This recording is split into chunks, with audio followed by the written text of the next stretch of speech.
جب ابراہیم علیہ السلام نے تعمیر شروع کری خانہ کعبہ کی، تو خانہ کعبہ کی جتنی بھی ڈائمنشنز انہوں نے بنائی، ان کی جو سب سے بڑی ڈائمنشن وہ 13 میٹر سے اوپر کی تھی، اور اسی طرح ساری ڈائمنشنز جو ہیں انہوں نے اپنے طور پہ اس عمارت کی بنائی جس کو بنانے کا حکم اللہ رب العالمین نے ان کو دیا تھا۔ لیکن جب زمین پر انہوں نے ایک ڈائمنشن بنائی تو اس ڈائمنشن میں انہوں نے 12 پوائنٹ جو ہے اس دیوار کو کمپلیٹ کر دیا۔ لیکن ابراہیم علیہ السلام نے جب خانہ کعبہ کی تعمیر شروع کری تو سب سے پہلے انہوں نے ایک عام انسان کی ہائٹ کے حساب سے اس کی جو ہے پہلے بنیادیں بلند کریں، اور اس بلندی کے اوپر جا کر کے انہوں نے خانہ کعبہ کی تعمیر کری، جس کی جو ہے انہوں نے 4 ڈائریکشنز بنائی۔ جو مقام ابراہیم کے جو ڈسٹنس ہے خانہ کعبہ سے وہ 13 میٹرز پہ ہے، تو جب خانہ کعبہ کی تعمیر شروع کی گئی تو اس کی تعمیر کرتے کرتے وہ اپنے آپ کو اس لیول پہ لے آئے کہ جب وہ زمین پر پہنچے تو زمین پہ وہ سمجھ گئے کہ 13 میٹر کا ڈفرنس کتنا ہوتا ہے خانہ کعبہ کے ساتھ، تو انہوں نے وہاں پہ مقام ابراہیم کی جگہ رکھی۔ تو ابراہیم علیہ السلام نے کہیں پر بھی 13 کے نمبر سے ایکسیڈ نہیں کیا، 14 پر لے کر کے نہیں گئے، لیکن انہوں نے اپنے آپ کو اسی بریکٹ میں رکھا اس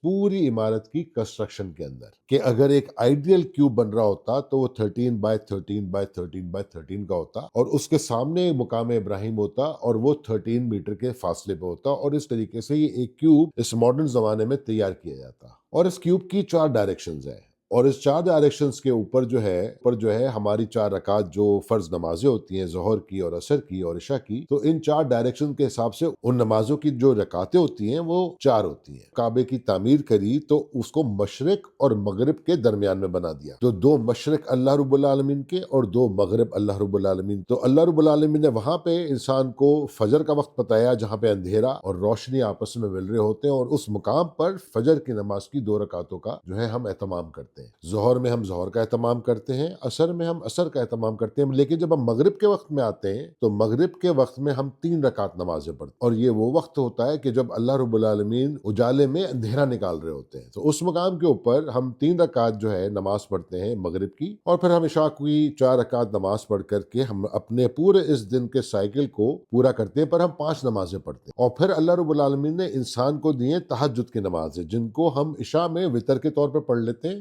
لیکن فجر میں ہم پڑھتے ہیں وتر کی نماز اس اندھیرے میں، اور وہ ہم 3 رکعت پڑھتے ہیں۔ کعبہ کی 4 ڈائریکشن جو ہے وہ ہمیں ہماری عبادتیں بتاتی ہے، اور ساتھ ہی ساتھ مقام ابراہیمی جو ہے وہ ہمیں فجر کی نماز کا پتہ چلتا ہے، کیونکہ مقام ابراہیمی سے اللہ رب العالمین رب المشرقین ہے اور اللہ رب العالمین رب المغربین ہے۔ لیکن جب کیوب میں 4 ڈائریکشنز بنتی ہیں تو وہ نارتھ ایسٹ ویسٹ ساؤتھ بن جاتی ہیں، اور اس طریقے سے اللہ رب العالمین نے اس مقام کو، اس مقدس مقام کو جو ہے سلیکٹ کیا ہے اپنا گھر ہونے کے ناطے۔ پر اس کیوب کی 2 سائڈز اور بھی ہیں، اس کیوب کی ایک سائڈ جو ہے وہ چھت کی ہے اور ایک سائڈ جو ہے وہ زمین کی ہے۔ اسی 6 سائٹس کو لے کر کے ہم 5 نمازیں پڑھتے ہیں، اور چھٹی سائٹ ہم تہجد کی نماز پڑھتے ہیں جو کہ رسول اللہ کے اوپر جو ہے فرض کر دی گئی۔ تو یہ کیوب جو ہے وہ 6 سائٹس پہ مشتمل ہے، اور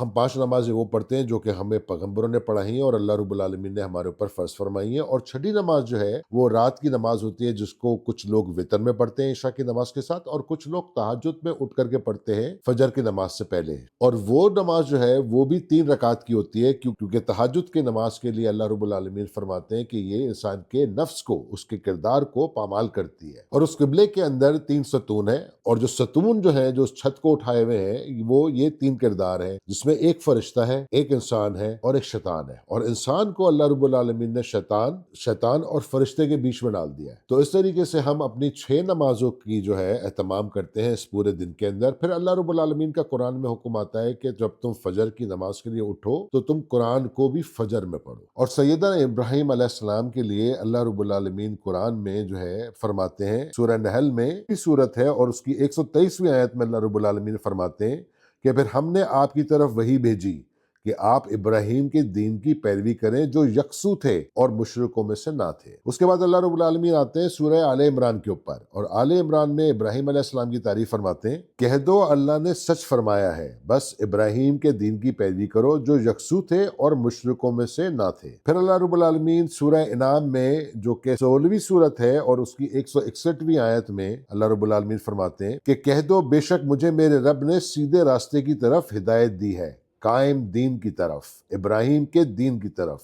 جو یکسو تھے اور مشرکوں میں سے نہ تھے۔ پھر اللہ رب العالمین آتے ہیں سورہ حج کی طرف، جو کہ 22ویں سورت ہے، اور اس کی 78 آیت میں اللہ رب العالمین فرماتے ہیں یہ تمہارے باپ ابراہیم کا دین ہے، اس نے تمہارا نام پہلے ہی مسلمان رکھا تھا۔ اللہ رب العالمین پہ سورہ نساء میں آتے ہیں اور سورہ نساء میں فرماتے ہیں اور اس شخص سے بہترین دین والا کون ہو سکتا ہے جس نے اپنا چہرہ اللہ کے لیے جھکا دیا اور نیکوکار ہے اور ابراہیم کے دین کی پیروی کی جو یکسو تھے، اور اللہ نے ابراہیم کو اپنا دوست بنایا تھا۔ 4 ٹائمز 13 کو ہم ملٹیپلائی کرتے ہیں تو وہ 52 ویکس بنتے ہیں ہمارے جورجن کیلنڈر کے حساب سے، تو یہ پورا سال بنتا ہے ہمارا۔ 4 کا جو نمبر ہے وہ ابراہیم علیہ السلام کو اس لیے پسند نہیں تھا کیونکہ 4 نمبر، چوتھے نمبر پر جو ہے وہ شیطان آتا ہے، اور اس قبلے کے لیے جب شیطان جو ہے اللہ رب العالمین کو کہتا ہے کہ وہ انسان کو بہکائے گا تو وہ آگے سے، پیچھے سے، دائیں سے اور بائیں سے انسان کو بہکائے گا، جو کہ چاروں ڈائریکشنز ہیں۔ تو ابراہیم علیہ السلام نے اس عمارت کی جو تعمیر رکھی وہ اس فیتھ پہ رکھی جس فیتھ پہ یہ پوری کل کائنات چل رہی ہے، اور اسی لیے ہم اپنے آپ کو جو ہے وہ دین ابراہیمی کے پیروکار کہتے ہیں، اور اللہ رب العالمین نے اسی دین کو ہمارے لیے پسند فرمایا ہے۔